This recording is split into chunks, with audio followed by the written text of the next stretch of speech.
Get ready, because my life hasn't been a walk in the park.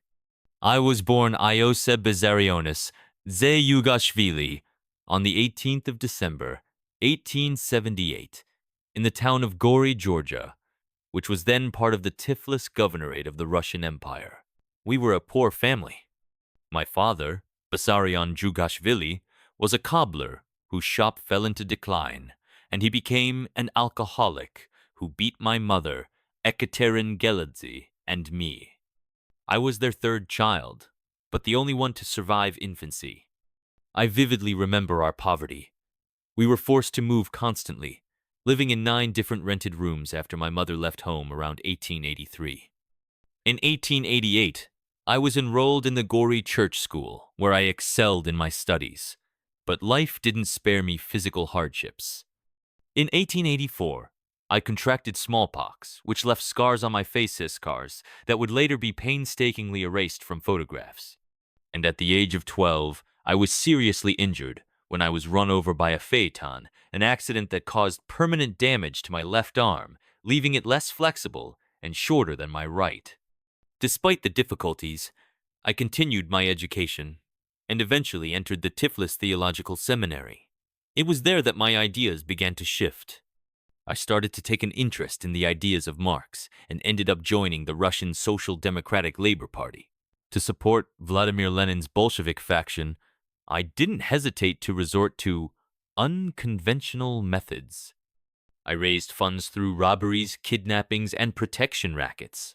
I particularly remember the June 1907 robbery of a bank stagecoach in Tiflis, a bold action that resulted in about 40 deaths. By then I had become Georgia's leading Bolshevik. My revolutionary activities cost me numerous arrests and internal exiles to Siberia.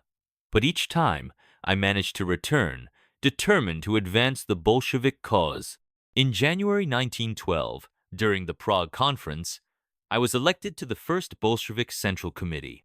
Lenin believed that, as a Georgian, I could help secure the support of the empire's ethnic minorities.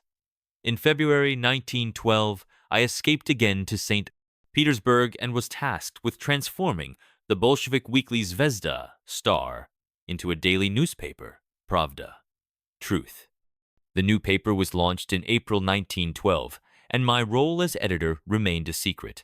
But freedom didn't last long. In May 1912, I was arrested again and sentenced to 3 years of exile in Siberia. I managed to escape from Narim in July, after just 2 months, along with Yakov Sverdlov, and returned to work on Pravda. In January 1913, I traveled to Vienna to study the national question, that is, how the Bolsheviks should address the national and ethnic minorities of the empire. My article, Marxism and the National Question, was published under the pseudonym K. Stalin, which I had been using since 1912, and which comes from the Russian word for steel, Stal, meaning man of steel. But in February 1913, I was arrested again in St. Petersburg and sentenced to 4 years of exile in Turkhansk, Siberia, where I arrived in August. After the February Revolution of 1917, I returned to Petrograd. On the 25th of October, 1917, I participated in the historic meeting of the Central Committee at the Smolny Institute in Petrograd, from where the October Revolution was directed. Bolshevik militias took control of the city's key points, and the ship Aurora opened fire on the Winter Palace.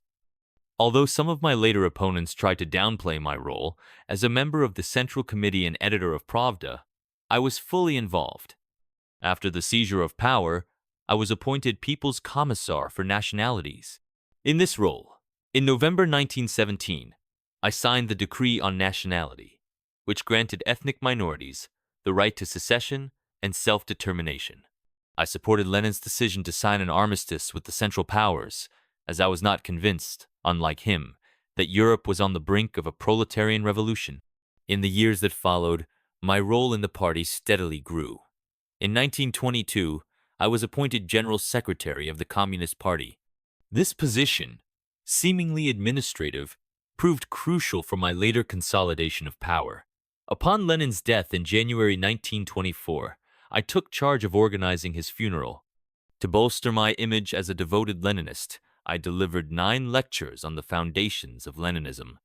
As General Secretary, I had a free hand in appointing personnel, and I placed my loyalists throughout the party. I favored new members from proletarian backgrounds over the old Bolsheviks, securing the loyalty of many regional officials. I also developed close ties with key figures in the secret police. By the 1930s, my power had become absolute. I launched the 5-year plans for rapid industrialization and agricultural collectivization. While these policies centralized the economy, they caused massive upheavals, including a devastating famine in 1932 to 1933 that killed millions, such as the Holodomor in Ukraine. Between 1936 and 1938, I orchestrated the Great Purges, eliminating my political opponents and those deemed enemies of the working class. These were show trials, like the Moscow trials, which led to the execution of old comrades such as Kamenev, Zinoviev, Bukharin, and Rykov. By the end of 1937, all traces of collective leadership in the Politburo had vanished. Millions of people passed through the Gulag system of forced labor camps, and many others were deported, with tragic consequences in terms of human lives. During World War II, I also assumed the role of chairman of the State Defense Committee. Despite initial setbacks and heavy losses, I led the Soviet Union to victory against Nazi Germany.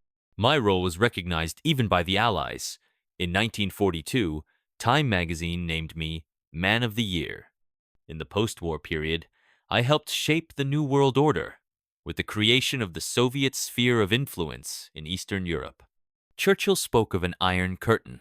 Tensions arose, particularly with Tito's Yugoslavia, leading to an anti-Tito campaign. In the final years of my life, I continued to rule with an iron fist. My oratory style was simple and clear. I preferred to express myself in writing rather than speaking to large crowds. I lived relatively modestly in my dacha in Kuntsevo. I died on the 5th of March, 1953, in Moscow, at the age of 74. My legacy is complex and controversial, but no one can deny the profound impact I had on the 20th century.